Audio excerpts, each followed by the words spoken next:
essa estrutura côncava e transparente que o André está mostrando para vocês, também é importante para o entendimento das doenças que a gente vai mostrar daqui a pouquinho, que vocês saibam pelo menos o básico sobre as principais camadas da córnea. Então, acompanhando essa imagem aqui, à esquerda, fica mais tranquilo para a gente visualizar. A camada mais externa é o epitélio da córnea. Ele é estratificado, escamoso, não queratinizado. E nessa camada, as fibras colágenas, elas estão muito bem organizadas. E é essa organização que confere a transparência da córnea, juntamente com outras características. Logo abaixo, a gente tem a camada de Bowman, que é a camada acelular do estroma. E abaixo, a gente tem essa camada maiorzona, que corresponde a 90% da espessura da córnea, é constituída por fibrilas de colágeno desorganizadas e fibroblastos modificados. Abaixo disso, a gente tem a membrana de Descemet, e por último, a gente tem o endotélio, que é uma camada única de células poligonais, na maioria das vezes hexagonais, e essas células, elas não se regeneram ao longo da vida, tá certo? O endotélio tem uma função muito legal, que é de manter o estado de deturgescência da córnea. O que é isso?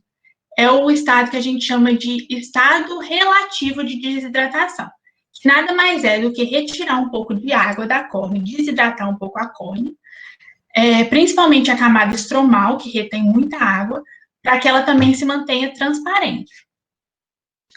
A córnea é protegida e nutrida pelo aparelho lacrimal, por meio do filme lacrimal e de substâncias que o filme lacrimal possui, que vão proteger o olho e vão prevenir algumas infecções. Vocês viram isso na aula de anatomia, certo? E fisiologia. Essa característica curva, côncava da córnea é o que permite que os raios que vêm de fora, né, do olho, possam incidir adequadamente na retina e, posteriormente, formar a imagem, né, a visão. O diâmetro corneano médio é de 12 milímetros e a córnea tem um poder óptico de 42 dioptrias, ou seja, 2/3 do poder óptico total. Então, assim, ela é a superfície refrativa mais importante do olho e, então, a córnea tem fundamental papel na qualidade da visão e na acuidade visual. Em relação à inervação, a córnea é o tecido mais densamente inervado do corpo. Só para ter uma ideia, assim, comparando, ela tem 40 vezes mais sensibilidade que a pele, tá certo? A inervação se dá pela primeira divisão do nervo trigêmeo e os ramos são desprovidos de mielina. Então, assim, quando a gente tem uma abrasão de córnea, quando cai um corpo estranho, cílios, esse estímulo direto sobre os terminais nervosos vai causar dor, lacrimejamento e fotofobia. Em relação à vascularização, a córnea é um tecido muito compacto para que os vasos possam adentrar. Então, existe uma substância que é secretada pelo estroma que inibe o crescimento vascular, tá certo? E também não seria interessante que a córnea tivesse vasos, porque senão isso ia atrapalhar na transparência da córnea e ia atrapalhar na visão, né? Então, só recapitulando para ficar claro, a transparência da córnea é decorrente, primeiro, da ausência de vascularização, segundo, da uniformidade estrutural, né, daquela organização das fibras colágenas, e terceiro, da deturgescência, que é o estado relativo de desidratação. Pode passar.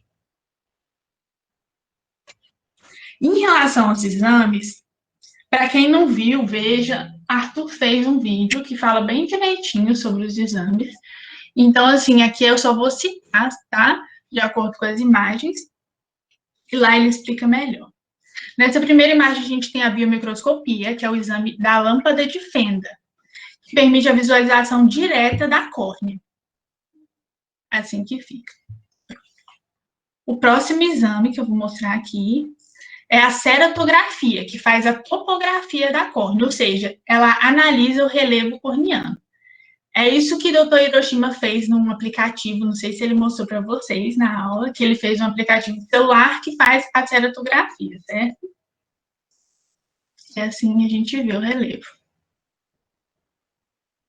O próximo exame é a paquimetria, que ele é responsável pela avaliar a espessura da córnea. E, por último, a avaliação laboratorial. É importante em alguns casos de doenças sistêmicas que vão ter manifestações na córnea, né, oculares. Então, algumas ceratites, enfim, outras alterações que a gente pode fazer o uso dessa ferramenta. Pode passar. Bom, pessoal, agora dando sequência, né, agora que a gente já sabe a localização, as principais características anatômicas e as principais formas de examinar a córnea, a gente vai dar sequência com as principais doenças que acometem a córnea.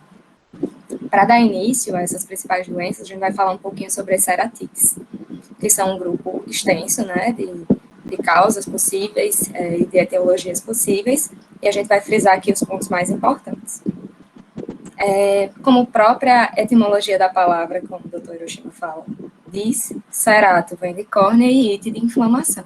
Então, as ceratites nada mais são do que as causas possíveis de inflamação do epitélio corneano. O quadro clínico das ceratites é um quadro clínico comum a todas elas. Em algumas predomina mais alguns sinais e sintomas do que os outros. O quadro clínico é de olho vermelho, é o prurido, o lacrimejamento, a sensação de corpo estranho nos olhos, a dor ocular, a fotofobia, o edema palpebral e a visão turva, né? Justamente pela grande inervação da córnea, é uma característica importante, a dor ocular e a sensação de corpo estranho nos olhos. Como eu mesmo citei, as etiologias podem ser as mais diversas, né? Podem ser causas químicas, causas físicas, os próprios traumas, que vão ser citados mais à frente. E as causas que a gente vai frisar mais aqui são as infecciosas. Dentro das causas infecciosas, a gente pode citar as infecções bacterianas, principalmente pela Staphylococcus aureus e a Pseudomonas, as causas virais, principalmente pelo herpes vírus simples, as fúngicas, que no geral são causadas por fungos de espécie cândida, que podem ser tanto os leveduriformes quanto os filamentosos, e outras causas parasitárias, a exemplo da cantameba, certo? Que é bastante importante da gente falar aqui nessa questão das ceratites, né? O principal fator de risco para as ceratites são lesões prévias na córnea. A córnea íntegra, ela não permite que agentes causadores de doença invadam esse epitélio, né? Mas a partir do momento que a gente tem uma lesão, uma porta de entrada, a gente permite que esses agentes adentrem a córnea. Então, a abrasão da córnea, né, fatores que promovam a abrasão corneana, facilitam essas infecções. Aqui é muito importante citar a lente de contato. A lente de contato é um fator de risco por si só. Usuários de lente de contato, ele tem o fator de risco da abrasão corneana, e a gente ainda tem outro fator de risco que usuários de lente de contato são mais acometidos pela pseudomonas aeruginosa. Então, uma coisa importante para a gente, estudante, que está todos os dias dentro do hospital, ambiente em que predomina, né, e que está bastante presente as pseudomonas. Dentro do hospital, evitar o uso de lente de contato. Prefiram usar óculos quando estiverem no hospital. Certo? As causas fúngicas aqui, o herpes simples vírus, primeiramente falando, a gente vai ver aqui do lado, pode passar. Aqui uma causa, uma imagem bem característica de uma infecção por herpes simples, né, que é a úlcera dendrítica, que é a ceratite herpética, certo? Aqui a gente tem uma imagem da córnea corada pela fluoresceína, em que incide a luz e a gente vê essa reação aqui fluorescente e essa imagem característica que parecem dendritos. E a gente chama isso aqui de úlcera dendrítica, que é uma lesão patognomônica da ceratite por herpes simples vírus, certo? Pode passar. Importante falar, esqueci de falar, o diagnóstico definitivo das ceratites, ele é feito pelo oftalmologista e, no geral, ele depende de uma cultura, né, de um raspado corneano ali, para a gente saber a etiologia certinha. Além disso, né, cada tratamento vai ser direcionado a uma etiologia específica. A segunda doença que a gente vai citar aqui e conversar um pouquinho, talvez seja a doença mais característica que, quando a gente pensa em uma aula de córnea, em conversar um pouco sobre córnea, que é o ceratocone, certo?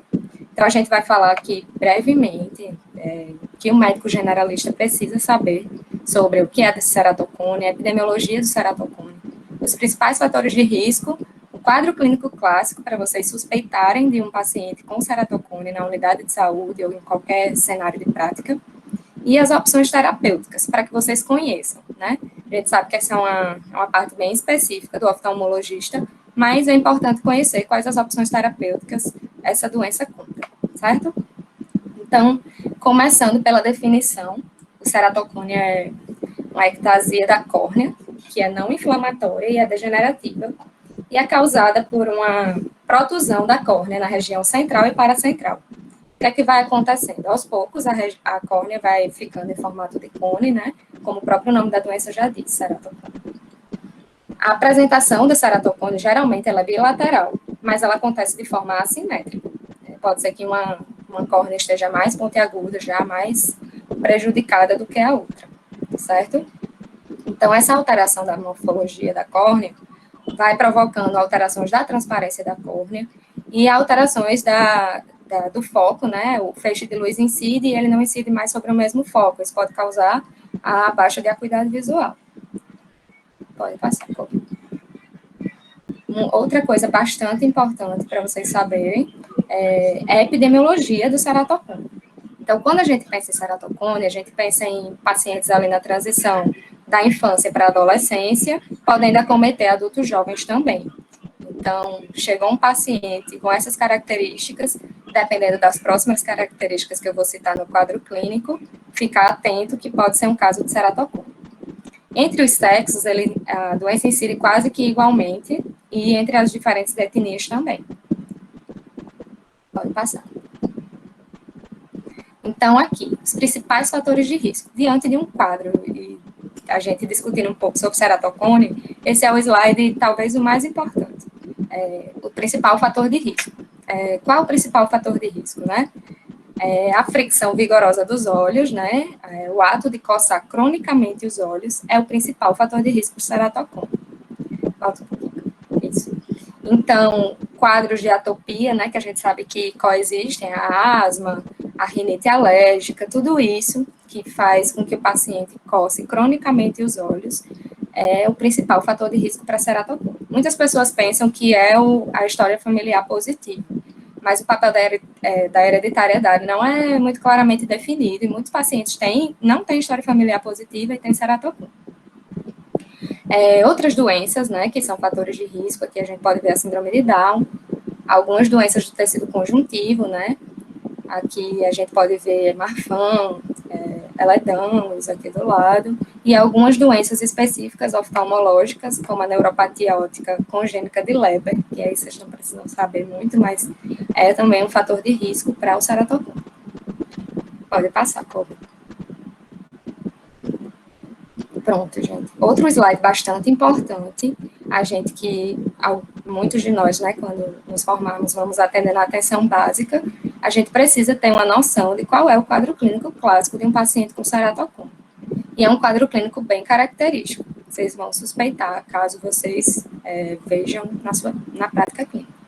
Então, o paciente, ele chega se queixando que fez o exame refrativo, né, já fez o óculos novo, e aí, poucos meses depois, aquele óculos não está mais servindo. Então, eu estou usando o meu óculos que eu fiz há pouco tempo e eu estou com dificuldade em enxergar. Então, essa é uma queixa muito comum. Então, prescrições de óculos que mudam com frequência, dificuldade em enxergar mesmo com o uso de lente corretiva, a lente corretiva ideal, assim, né? A intolerância à lente de contato, o paciente usa a lente de contato, sente desconforto. Por quê? Porque aquela córnea já está deformada, aquela lente de contato não mais se adequa perfeitamente àquela anatomia. Também tem uma queixa bastante importante, que é a fotofobia. Muitos pacientes se queixam da fotofobia. E outras queixas também que podem acontecer, a visão de halos coloridos ao redor das luzes, que isso compromete principalmente a visão noturna, né? Paciente que vai dirigir e aí começa a ver halos coloridos em torno das luzes, isso dificulta um pouco. Pode passar. Então, opções terapêuticas, como eu disse, a gente não vai aprofundar aqui, mas é muito importante, diante de um diagnóstico de suspeição, né? Eu vi lá na minha prática clínica um paciente, um jovem, o pouco que ele sabe sobre ceratocone, ele já pensa que vai precisar de um transplante de córnea. eu posso tranquilizar esse paciente, ou pelo menos conversar um pouco sobre ele, que existem outras opções terapêuticas. Poucas pessoas que conhecem a ceratocone já têm aquela visão assim, não, ceratocone é igual a transplante de córnea. Isso não é verdade. Uma parcela pequena dos pacientes ceratocone evoluem para necessitando de transplante de córnea. Então, a gente tem as opções terapêuticas que precedem, né, o transplante de córnea, que é o próprio uso das lentes corretivas, né? O paciente vai usar as lentes corretivas lá para sua miopia de alto grau, seu astigmatismo. A opção pós-lentes corretivas pode ser as lentes de contato semi-rígidas ou rígidas. O que é que ele vai fazer? Ela vai segurar aqui, né? Vai frear essa progressão da deformação da córnea até quando dá, né? Porque também tem um limite. A lente de contato, ela não vai conseguir segurar e impedir que a córnea siga se deformando indefinidamente. Essa terceira opção aqui é o crosslinking corneano. Vocês já devem ter ouvido falar. O crosslink, o que é que acontece, né? A gente pinga uma resina aqui semelhante ao super bonder, a gente incide uma luz, igual parecido com aquela luzinha do dentista que ajuda a polimerizar a resina. Essa luzinha também ajuda a polimerizar essa resina que a gente pinga aqui na córnea. A córnea vai ficando enrijecida e impede a deformidade indefinidamente da córnea. Então, impede a progressão. Foi um avanço, né, no tratamento do ceratocone, o crosslink corneano.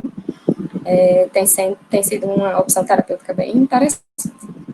A gente também tem aqui o anel intraestromal, aqui embaixo, esses anéis aqui diferentes, eles ficam por dentro da córnea, né, na câmara anterior, e eles também, assim como as lentes semirrígidas e rígidas, impedem a deformidade da córnea, né. Por último, diante da falência terapêutica ou da progressão da doença desse paciente, a gente tem o transplante de córnea, uma opção final para impedir que o paciente fique com a perda de visão para o resto da vida. E é uma opção bastante interessante, né? Ainda bem que ele existe, que a gente vai falar um pouquinho mais à frente sobre ele. E essas são as opções terapêuticas. Importante saber, a menor parcela dos pacientes com ceratocone evolui para a necessidade de transplante de córnea. Pode passar.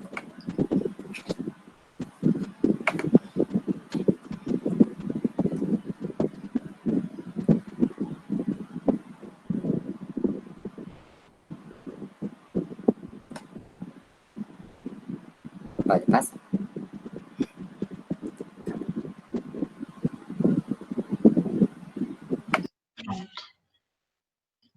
Bom, partindo agora para trauma, né? Corpo estranho, abrasão de córnea. Nesses casos, o quadro clínico vai ser de olho vermelho, lacrimejamento, sensação de corpo estranho que piora a movimentação palpebral. Também pode ter visão borrada, fotofobia. E o principal sinal, que é o sinal de alerta, é a dor ocular. Eu digo isso porque vocês vão ver na próxima aula de vocês, que é de olho vermelho, sobre os sinais de alarme, né? A dor ocular é um deles, e sempre que vocês se depararem com um paciente que tem dor ocular, vocês devem encaminhar ele para o oftalmologista, tá certo? Em caso de corpo estranho, quando o paciente tem um olho claro, o médico generalista ele pode conseguir visualizar, como está aqui nessa imagem, certo?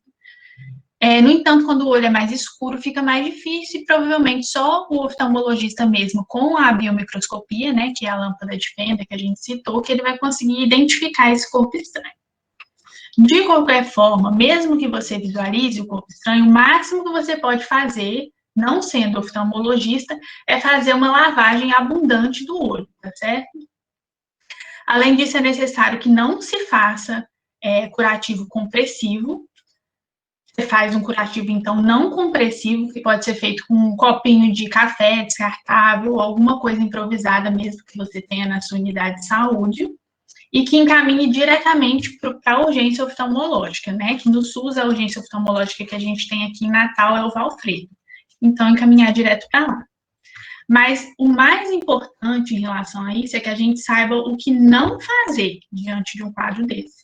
Então, assim, não tentar tirar o corpo estranho. Mesmo que você esteja visualizando, não colocar o dedo, não tentar usar algum instrumento, porque ao você tentar fazer isso, você pode causar uma abrasão na córnea, uma úlcera de córnea, é uma coisa muito mais grave do que isso que o paciente já tem, tá certo? Além disso, o risco de você confundir o corpo estranho com a íris, ele existe, né? Doutor Hiroshima deve ter aterrorizado vocês com esse caso, mas é real, então a gente precisa ter noção que isso existe para que não seja feito, tá certo? Além disso, como eu citei, não fazer o curativo compressivo e, muito importante também, não prescrever nenhum tipo de anestésico tópico e nenhum tipo de corticoide tópico, porque essas medicações elas vão retardar a cicatrização do epitélio corneano e podem mascarar um dano maior e podem causar uma úlcera de córnea, enfim. Pode passar.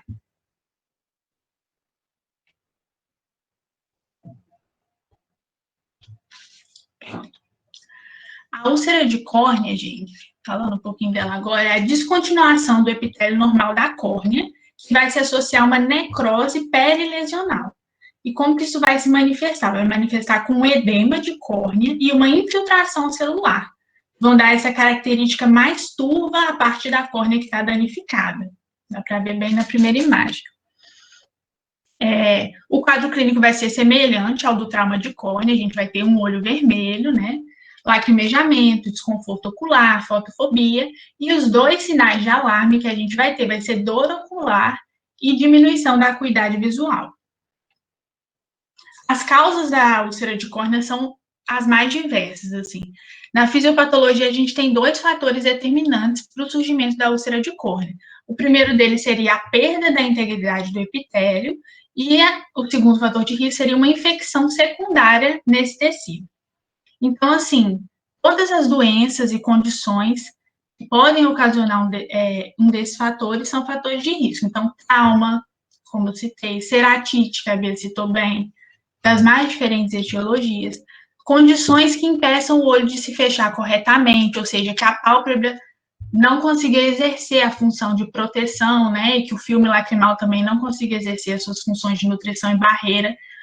A gente vê muito em casos de paciente que não consegue fechar o olho, por exemplo, tem uma paralisia facial, paciente que tem uma pitose importante, paciente com exoftalmia, paciente de UTI, paciente sedado. Então, assim, é importante que nesses pacientes a gente faça um curativo para manter a pálpebra fechada, tá certo? Então, assim, quem vai se formar e vai dar plantão em UTI, tem que ter muita atenção em relação a isso, para o paciente não sair de lá com um problema que ele nem tinha antes, né? Com uma úlcera de córnea que antes não existia. E para finalizar, as lentes de contato, né? A Bia já citou um pouco, são o terror, né? O uso das lentes de contato, gente, elas precisam ser feitas com muito, muito, muito cuidado, porque ela é um fator de risco super importante para lesões, para infecções e para as úlceras de córnea. Isso se deve a diferentes fatores. Se vocês quiserem saber um pouco mais, enfim, a gente pode mandar o material para vocês. Mas eu gostaria de propor uma reflexão aí para vocês. Se vocês conhecem algum oftalmologista que usa lente de contato. Eu não conheço. Então, assim, acho que isso já diz alguma coisa.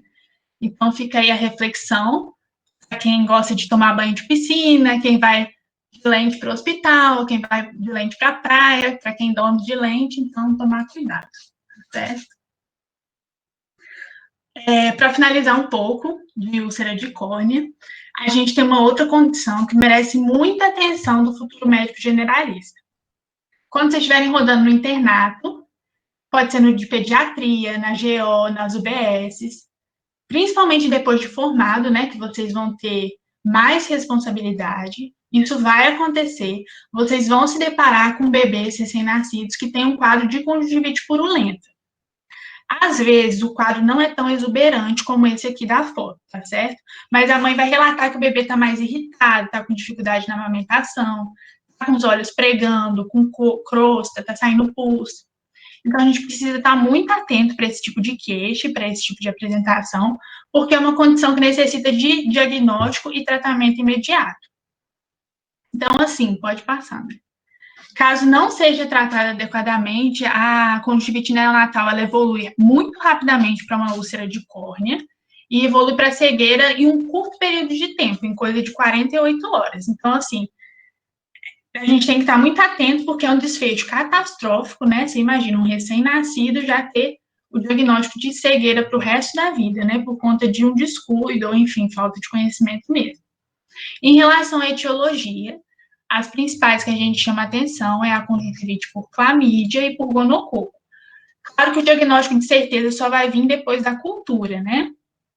Mas depois de coletar, né, o material para a cultura, a gente pode iniciar um antibiótico empírico com base no quadro clínico, nos dias de início do quadro clínico. Então, assim, a conjuntivite por gonococo, ela é mais precoce. Ela tem um início geralmente entre o segundo e o quinto dia de vida. Enquanto a por clamídia, ela é relativamente mais tardia e tem início entre o quinto e o 14º dia de vida. O antibiótico de escolha é a eritrimicina para clamídia e ceftriaxona para o gonococo. Pode passar.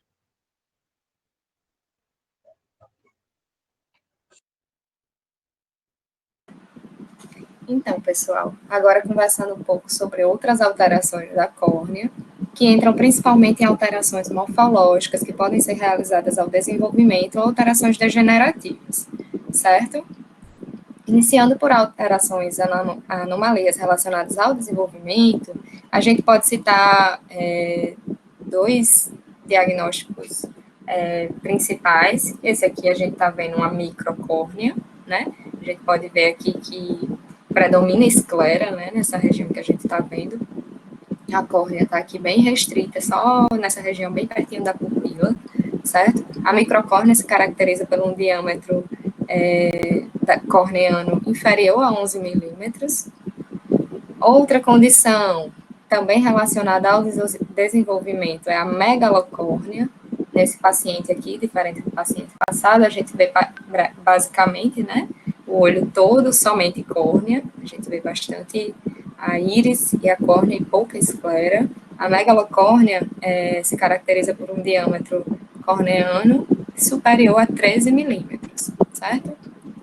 Outra anomalia relacionada ao desenvolvimento, que é presente em algumas alterações congênitas também, é a esclerocórnea. Como a gente está vendo, né, a gente tem uma esclerose aqui da córnea, e a córnea, que é para ser um tecido transparente, ele está, né, com esclerose, por isso opacificado, e aí ele fica praticamente da cor da esclera, não fica totalmente branco, porque aqui a gente tem a abertura pupilar e a íris por baixo, né? Pode passar.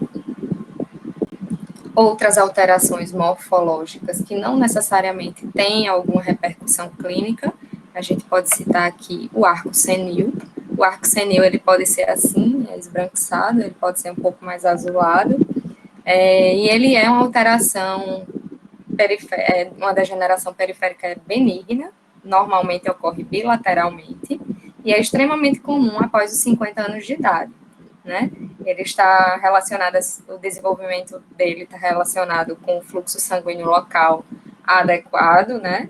Não tem repercussão clínica, pode ser um achado realmente da idade, mas sendo ele unilateral, a gente pode suspeitar de outras anormalidades. Quando o arco senil é unilateral, por exemplo, a gente pode solicitar um Doppler de carótidas para verificar se tem alguma placa ateromatosa que pode estar dando essa repercussão ao paciente, certo? Abaixo de 50 anos de idade, pode-se investigar outras causas, como causas de hipercolesterolemia, por exemplo, porque o colesterol aumentado pode causar esse depósito aqui e cursar com arco senil antes dos 50 anos de idade. Outra alteração ainda, morfológica, que a gente pode ver na córnea, é o anel de Kaiser-Fleischer, que o Dr. Hiroshima fala na aula, né? A deficiência de ceruloplasmina, uma doença autossômica recessiva, que ele fala bastante, que pode acontecer com a deposição aqui, e essa córnea pode ter colorações variadas também. Aqui a gente está vendo uma coloração mais acastanhada, né, caracterizada pelo depósito fino, de grânulos finos de cobre, logo abaixo do endotélio corneano, certo? Característico de uma doença chamada doença de Wilson, né, que é essa que eu falei da deficiência de ceruloplasmina. Pode passar.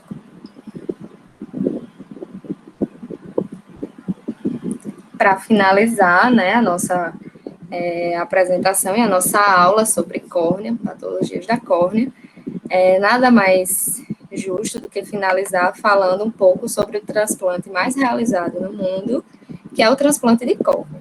Como a gente está aqui citando as patologias da córnea, muitas dessas patologias, se não adequadamente tratadas, precocemente diagnosticadas, podem resultar numa necessidade de transplante de córnea, né?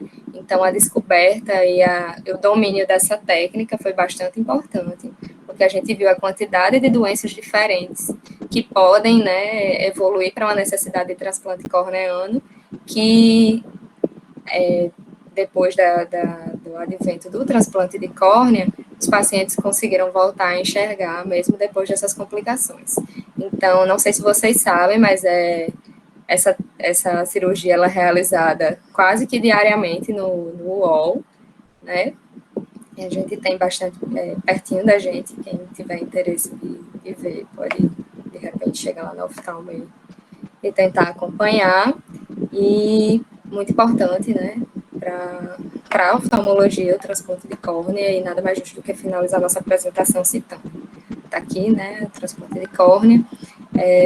Pode, além dessas patologias que citamos aqui, algumas outras cirurgias oftalmológicas podem complicar e necessitar de um transplante de córnea depois da sua realização. Então, era isso que a gente tinha para falar. Vamos ficar agora com os casos clínicos. Gente, alguma dúvida até agora? Se quiser, podem escrever no chat, abrir o microfone.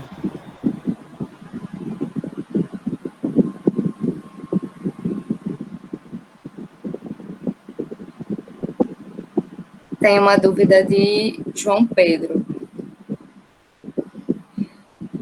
No caso das úlceras de córnea, como ocorre a cicatrização depois, tendo em vista o seu caráter avascular? Não fica nenhum tipo de sequela na acuidade visual por causa do desarranjo das fibras colágenas? Posso responder. Bom, em relação à sequela, né?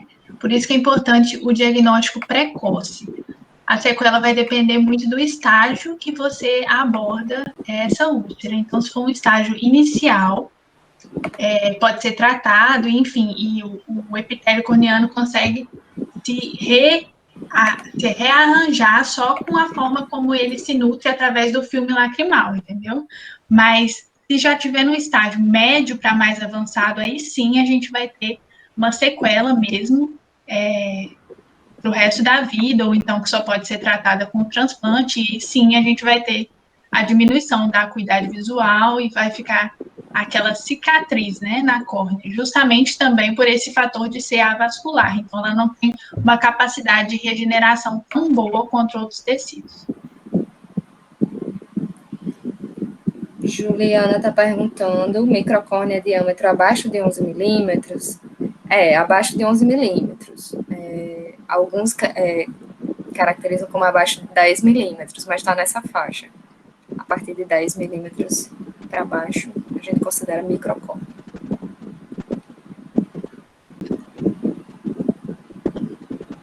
Tem mais perguntas aqui.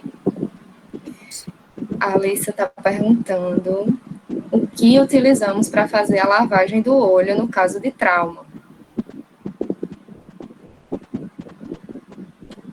Ali, a lavagem pode ser feita com soro fisiológico mesmo, viu? Em temperatura ambiente, porque se for muito gelado, enfim, pode causar desconforto. Mas temperatura ambiente, tá certo.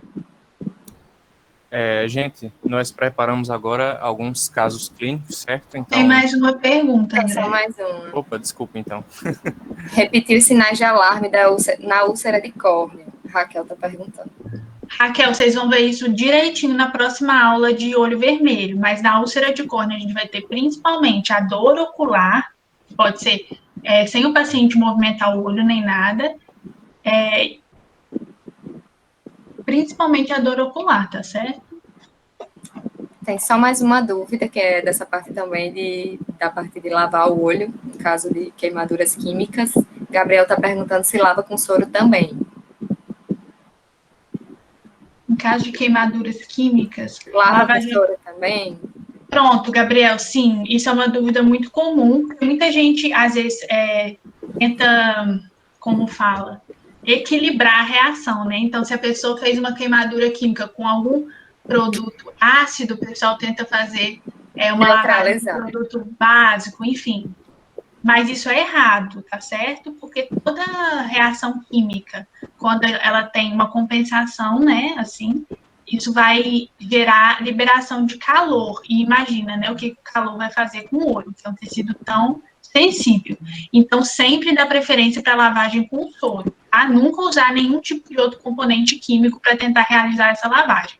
E na dúvida, não sei com o que eu lavo, encaminha para a urgência oftalmológica que lá eles lavam, tá certo?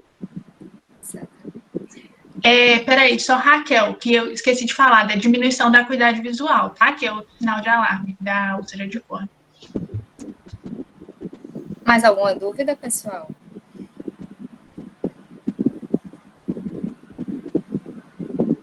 Então, nós preparamos alguns casos clínicos, certo, gente? Então, na medida do possível, vamos tentar fazer esse momento um pouco interativo. Então, quem quiser abrir microfone, falar no chat, pode ficar à vontade, ok? Então, vamos iniciar. Eu espero que vocês interajam. Então, nosso caso número 1 é uma paciente de sexo feminino, de 19 anos, branca, estudante de engenharia civil, natural e procedente de Natal e é solteira. Então, ela procurou oftalmologista queixando-se de uma correção refrativa não eficaz e fotofobia intensa há cerca de 1 ano. Ela relata que frequentemente ela tem a necessidade de trocar óculos, pois o grau aumenta muito rápido. Então, ela queixa de necessidade de usar óculos escuros até quando usa o computador, pois a luz incomoda bastante. E, além disso, ela refere intenso desconforto ao fazer uso de lente de contato. Então, ela apresenta quadros frequentes de alergia ocular, necessitando de coçar muito o olho. Ela nega o uso de medicações e relata que apresentou episódios de asma quando criança e que tem alergia ocular. Então, quando a gente vai examinar a paciente, na ectoscopia a gente vê essa imagem, certo? E no exame refrativo a gente constatou uma miopia de alto grau. O paciente tem 8 graus de miopia, certo? Então, vamos levantar alguns pontos. Então, qual vocês acham que é a principal hipótese diagnóstica dessa paciente? Isso, João Pedro, é um ceratocone. E qual é a faixa etária mais comum para o surgimento dessa doença? Alguém sabe responder?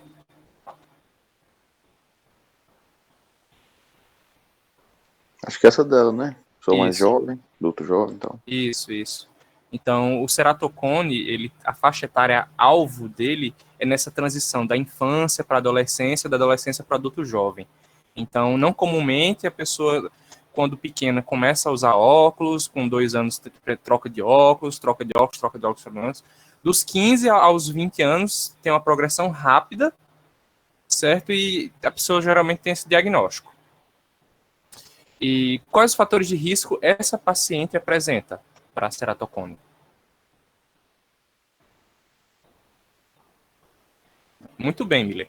Então, é uma paciente que ela está na faixa etária, ela tem 19 anos, ela está na faixa etária alvo do ceratocone, ela é uma paciente que tem atopia, então ela tem várias alergias, ela tem asma, certo? E ela tem um principal fator de risco, que ela tem muito prurido ocular, então é uma paciente que ela tem o hábito de coçar o olho.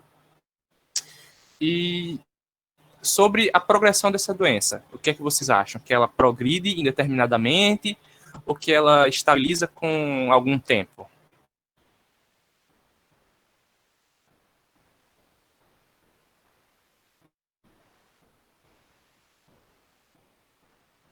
Então, assim, ela não progride, entendeu, indeterminadamente. Ela é uma doença que é progressiva, sim, mas tem o seu tempo de progressão.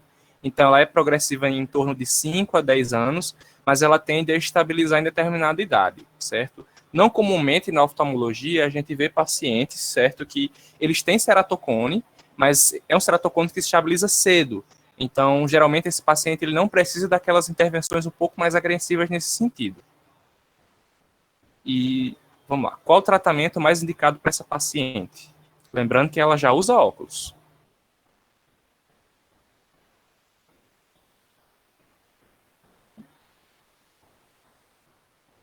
Isso.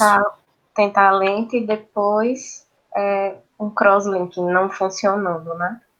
Isso, então, o primeiro passo mesmo para o ceratocone é a correção com óculos mesmo. Então, temos a progressão maior da doença, então a gente tenta um tratamento um pouco mais direcionado fora da metropia. Então, nós temos a lente rígida ou semi-rígida e tem depois os steps. Então, crosslink, anel estromal e, por último, nossa última opção mesmo é o transplante de córnea. É o último passo do tratamento, é o mais radical.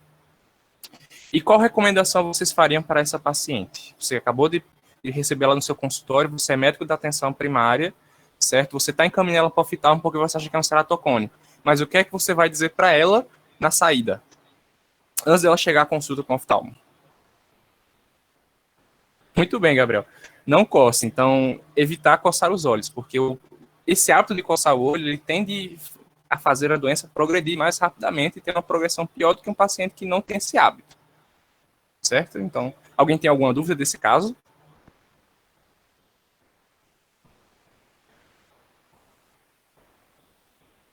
Então, vamos progredir. Com quanto...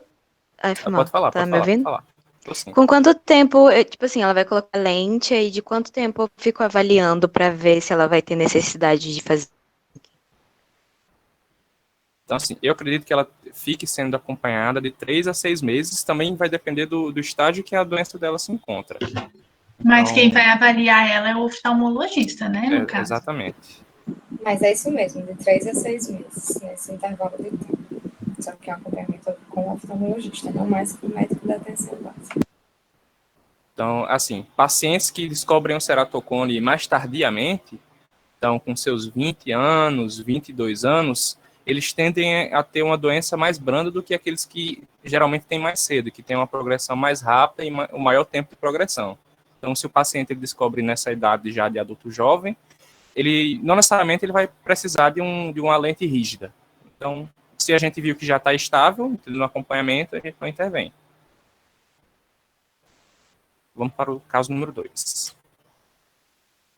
Então, MSC, de 22 anos, sexo feminino, ela refere que há 4 dias iniciou um quadro de olho vermelho, com dor ocular direita, acompanhada de fotofobia, turvação visual.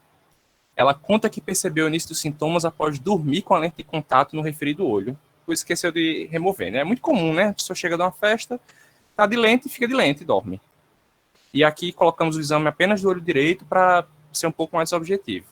Então, ela tinha cuidado visual de 20/60 sem correção, ela tinha hiperemia conjuntival importante, de 3 cruzes em 4, ela tinha um edema palpebral, uma secreção purulenta, certo? E quando você olhava na biomicroscopia, você via uma córnea, assim, opaca, em aspecto de vidro fosco, e quando você pingava fluoresceína, você via que tinha uma área e que tinha uma maior impregnação de 3 milímetros que você via um infiltrado perilesional.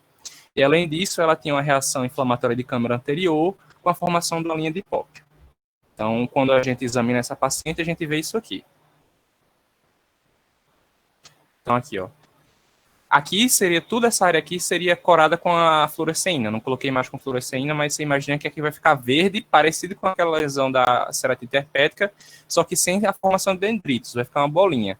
E aqui nós temos o infiltrado perilesional, e aqui nós temos a linha de hipópio, tá vendo? Que é justamente a deposição dessas células inflamatórias na câmara anterior. E alguns pontos. Qual a principal hipótese diagnóstica para essa paciente?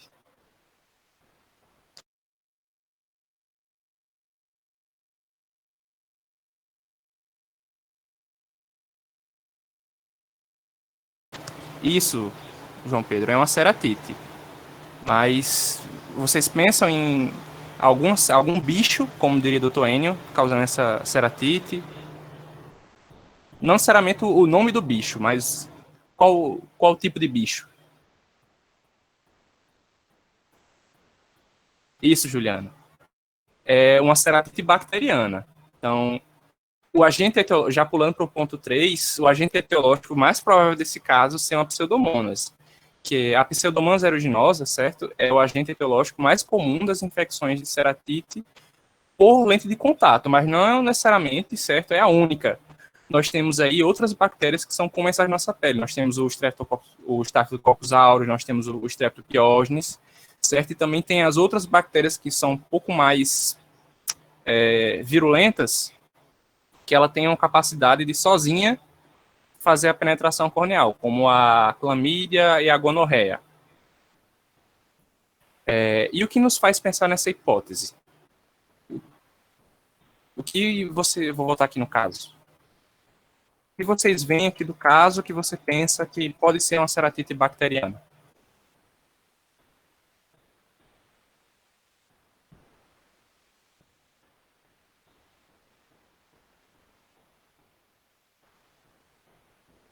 Acho que tá travada a tela. Tá travado? Tá. Ah, não, foi agora. Isso, Gabriela. Eu coloquei aqui alguns pontos. Então, eu marquei aqui os pontos que chamam a atenção na história dessa paciente, certo? Então, ela é uma paciente que tem uma doença de rápida progressão, então em 4 dias ela já ficou daquele jeito. Então, ela tem um olho vermelho, uma dor ocular, fotofobia e turvação. E isso nos leva a pensar na ceratite. Agora, para pensar em uma ceratite bacteriana, nós temos que ela tem essa história da doença rápida e ela tem a história de dormir com a lente de contato. Então, isso aí já nos levanta a ideia de se pensar na pseudomonas. E do exame dela, chama a atenção que ela tinha uma acuidade bem prejudicada, então ela estava vendo 20/60, sem correção. Ela tem hiperemia importante, certo? Tinha secreção purulenta, certo? Eu coloquei aqui a córnea em aspecto de vidro fosco, porque é uma característica da infecção por pseudomonas, pela secreção da enzima proteolítica que dá essa impressão fosca, certo? E o hipópio. Mas preste atenção, que alguns desses sinais não são exclusivos da infecção bacteriana. E como você deve conduzir essa paciente? O que é que vocês fariam assim? Você recebeu no seu consultório, na UBS de Mangueirão. Manda pro oftalmo, pelo amor de Deus. Exatamente. Então, assim, as ceratites, elas são urgências oftalmológicas. Então, você não maneja essa infecção na atenção básica. Então, você desconfia de uma ceratite e você encaminha para uma urgência oftalmológica. No caso, o Valfredo. Porque essa paciente, ela precisa de uma antibiótico-terapia empírica, certo? De amplo espectro. E, além disso, ela tem que ser coletado o material para cultura direcionada. Porque nós estamos supondo que é uma pseudomonas, mas não sabemos se é uma pseudomonas resistente. Não sabemos, pode ser outra bactéria, não necessariamente ser pseudomonas. Nós não temos como ter essa certeza. Então, a cultura é mandatória nesse tipo de doença. Só uma observação que eu vou fazer, André. Teve um pessoal que falou úlcera de córnea, né? Úlcera e ceratite. Assim, lembrando que antes da gente ter uma úlcera, a gente tem uma infecção, né? Do epitélio lesado. Então, assim, a certeza que a gente tem é que ela tem uma ceratite, porque ela tem a secreção purulenta, né? Isso tudo fez a gente pensar em ceratite, além dos sinais olho vermelho, dor ocular, baixa de acuidade visual, isso tudo pode estar presente na ceratite. Mas a gente não vai descartar a úlcera, mas quem vai fazer essa avaliação mesmo para saber se já tem úlcera, enfim, é o oftalmo, tá? Com o exame da biomicroscopia. Assim, nós estamos trabalhando aqui as ceratites que são superficiais, porque tem os graus, dependendo da camada que é atingida. Então, tem epitelial, tem estromal e tem um pouco mais profunda na córnea, certo? Digamos que a úlcera tem uma penetração maior nessas camadas, e nós temos mais superficial. Vamos para o caso 3. Então, JMAS tem 56 anos, sexo masculino. Ele refere que há 11 dias iniciou um quadro de olho vermelho, com dor ocular direita, acompanhado de fotofobia e turvação visual. Então, ele relata aí uma história de um trauma com fragmento vegetal nesse mesmo olho, durante a atividade laboral no plantio. Então, é um paciente agricultor que estava ali passando a foice, a forrageira, alguma coisa, André, e voou. Oi. Passou agora, que estava travado o slide. Desculpa, gente. Não sei o que está acontecendo. Já passou, pode continuar. Passou? Tá todo mundo conseguindo ver? Sim. Certo. Então, só recapitulando. É um paciente que tem 56 anos, tem a história que há 11 dias iniciou um quadro de olho vermelho, com dor ocular, fotofobia e turvação. Ele tem uma história de um trauma, certo? Com um material vegetal, que ele é agricultor. Podia ser um pedaço de um capim que voou no olho dele, mas não causou grande impacto na hora, certo? Ele é diabético, hipertenso, há mais de 10 anos, faz uso de metformina e losartana. No exame oftalmológico dele, do olho direito, nós observamos que ele tem uma acuidade visual de 20/40, certo? Um pouco prejudicada. Tem uma hiperemia conjuntival de 2 cruzes em 4, é um pouco menos intensa do que a paciente anterior. Nós temos um edema palpebral com a secreção aquosa. E na biomicroscopia nós vemos um estroma, um infiltrado estromal de 4 milímetros esbranquiçado, com as margens indistintas e com algumas lesões satélites. Ele tinha uma reação inflamatória na câmara anterior com a formação da lia de hipópio. Vamos ao olho dele. Aqui. Então aqui nós temos, né, a lesão, não tem bordas definidas, um negócio bem ifado, né, com algumas lesões satélites. Parece que tá com atrasozinho, né? Um delay, vou desacelerar mas deu certo, pouquinho. né? Vou desacelerar um pouquinho. Então tem uma lesão aqui, esse infiltrado aqui com as bordas mal definidas, um negócio assim ifado, algodonoso, com algumas lesões satélites e uma linha de hipópio importante. E vamos para alguns pontos. Qual a principal hipótese diagnóstica? O que é que vocês pensam que seja?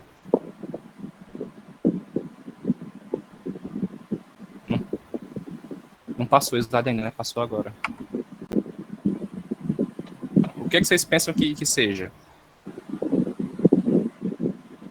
Parece algo fúngico.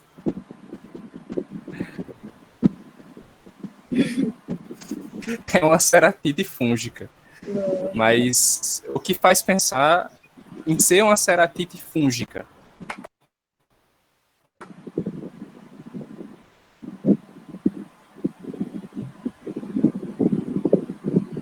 Da história do paciente. Isso, da história. O que chama a atenção da história? Isso. E, assim, será que alguém pensa em algum agente etiológico? Essa é mais difícil.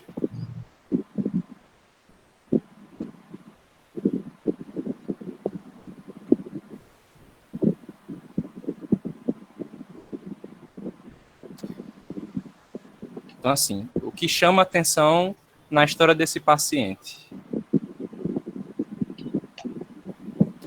Estou esperando passar o slide, porque eu abri no celular que agora não passou ainda.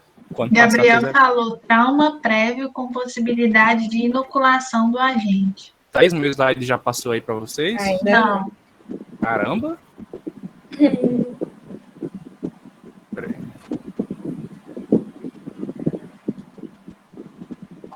Não passou ainda? Não. Nossa! É o de qual hipótese diagnóstica? Não, eu já tô num... Agora Não, passou. deu certo. Sim. Nossa! Então, assim, o que chama a atenção desse caso? Então, é um paciente que ele tem um quadro de ceratite, que nos faz pensar numa ceratite, né? Então, ele tem olho vermelho, com dor ocular, tem a fotofobia e turvação. Só que é um quadro um pouco mais arrastado do que o paciente anterior. E ele tem uma história de um trauma com um fragmento vegetal. Então, pode ter sido um agricultor, um jardineiro, não sabemos bem. E ele é diabético, né? Do exame dele, a gente percebe que ele tem uma hiperemia que não é tão importante quanto a anterior. Ele tem uma secreção que dessa vez não é purulenta ainda. E ele tem esse infiltrado esbranquiçado, com bordas indistintas, margens ifadas, bordas elevadas e lesões satélites. E tem o hipópio. Certo? Então, esses são indicativos que nos fazem pensar em infecção fúngica. Mas que tipo de fungo? Então, das ceratites fúngicas, elas podem ser por 2 tipos de fungo. Então, nós temos as ceratites fúngicas por fungos que são do tipo levedura, e tem as ceratites fúngicas por fungos filamentosos. Então, uma ceratite fúngica por fungo leveduriforme, Cândida. A Cândida acomete mais um paciente que ele está imunocomprometido, porque a Cândida é um bicho que é comensal da nossa microbiota. Então, ele está presente na nossa flora. E os fungos filamentosos? Então, do fungo filamentoso mais comum, eu destaco o Fusarium, certo? Que ele está presente na vegetação, assim, no ambiente. Então, são esses dois tipos de fungos que mais acometem as ceratites fúngicas, certo? E nos chama a atenção justamente esse aspecto, que você olha assim, isso é um fungo. Esse negócio cifado, esbranquiçado, algodonoso, isso é fungo. Isso é fungo. E o que é que a gente deve informar esse paciente? Como a gente deve conduzir? Eu passei o slide de novo. Passou aí? Acho que passou. No slide do caso. Tá. Então, como a gente deve conduzir esse paciente? O que é que vocês acham?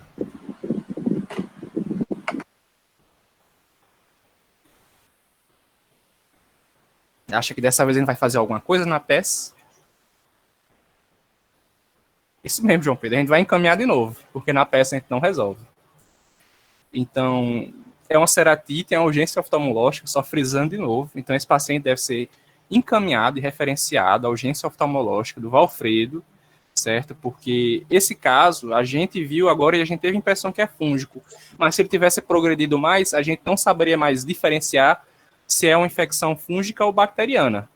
Então, é um paciente que ele deve ganhar uma cultura, ele deve ganhar um antibiótico de amplo espectro, certo? E pode ser, como a infecção fúngica na ceratite costuma ser um pouco mais agressiva, que ele precise de alguma intervenção cirúrgica. Então, costuma-se fazer um raspado desse epitélio com espátula. E isso aí a gente não consegue fazer, só consegue fazer no Valfredo, né? Infelizmente, tem que ser assim. Alguma dúvida desse caso? André, você consegue explicar o que é linha de Hipópio? Certo. Vou voltar aqui esses avisos quando voltar para vocês.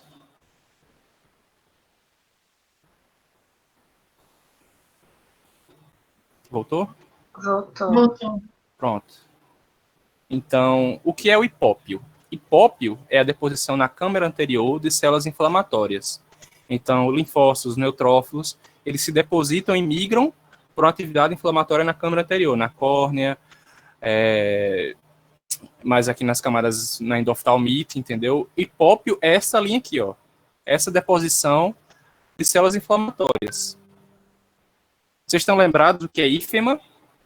Então, se a gente vê isso aqui vermelho, células sanguíneas, a gente chama de ífema. Como são células inflamatórias, células de defesa, nós chamamos de hipópio. Então, isso aqui nada mais é do que neutrófilo, linfócito, célula de defesa, PUIs, na câmara anterior. E essa deposição embaixo, né? Então, se a gente pensar igual Hiroshima, né? Ele vai pensar hipo abaixo e pio é a inflamação, né? Infecção. O pus. Seria isso. Vamos lá. Alguém tem mais dúvida? Vamos para o próximo caso. Avisa aí quando passar.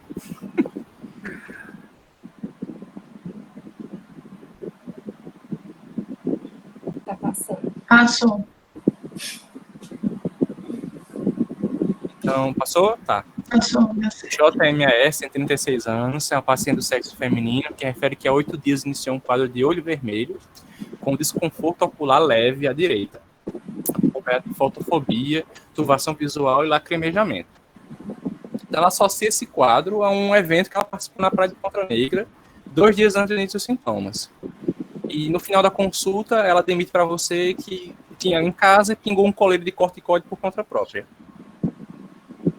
Então, do exame oftalmológico dela do olho direito, nós observamos que ela tem uma acuidade visual de 20/40, tem uma hiperemia conjuntival similar ao outro paciente, 2 cruzes em 4, tinha um edema palpebral com a presença de secreção aquosa, e quando nós fazemos a coloração, então ela tinha uma úlcera dendrítica colada por fluoresceína, e ela tinha uma sensibilidade corneana reduzida.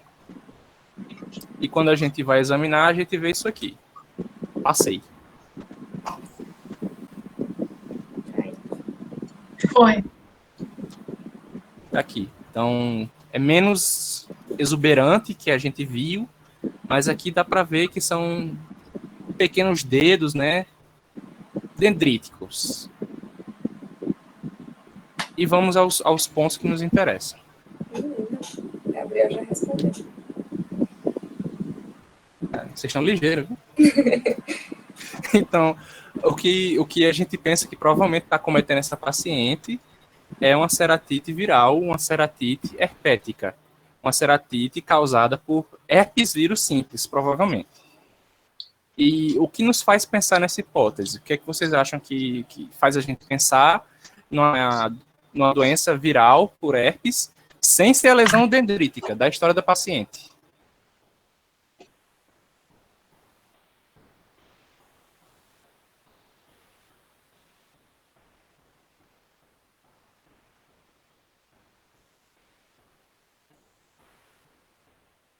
Gente, respondam. Tem como voltar pro caso? Tem, desculpa. Avisa aí quando voltar. Eu já tinha voltado, mas não sei se...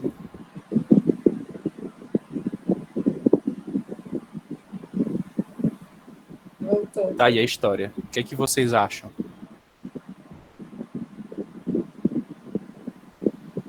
Isso, ela tem um uso de clorido de corticoide. Tem mais alguma coisa?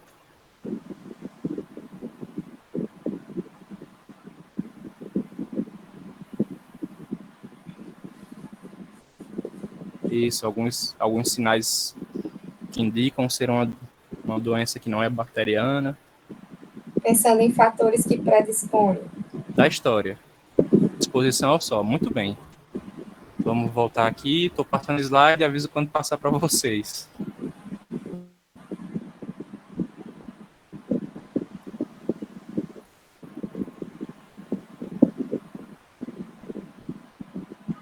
Eu estou no slide do caso, não estou nas perguntas. Eu estou vendo aqui que está nas perguntas, mas não estou nas perguntas.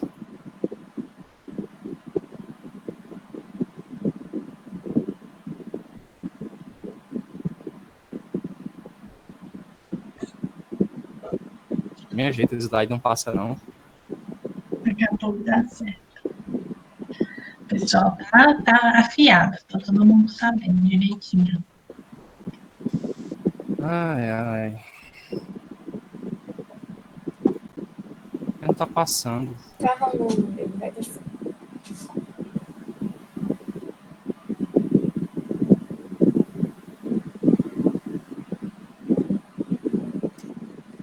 Ai, passou, amém. Então, assim,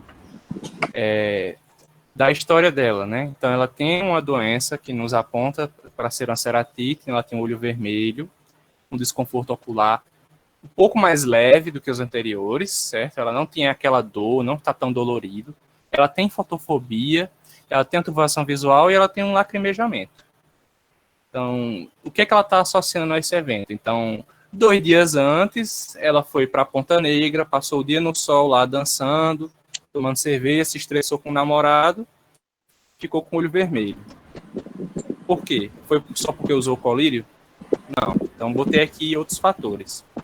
Então, assim como em outras partes do corpo, né, que tem manifestações por herpes vírus, no olho é parecido. Então, situações de estresse, exposição solar, uso de corticoide, podem levar, certo, à atividade da doença.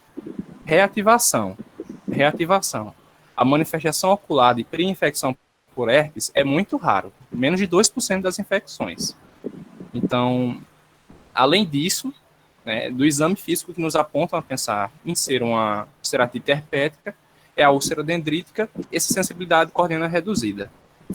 E o que é que a gente faz com essa paciente? Como é que a gente maneja ela? Agora a gente trata...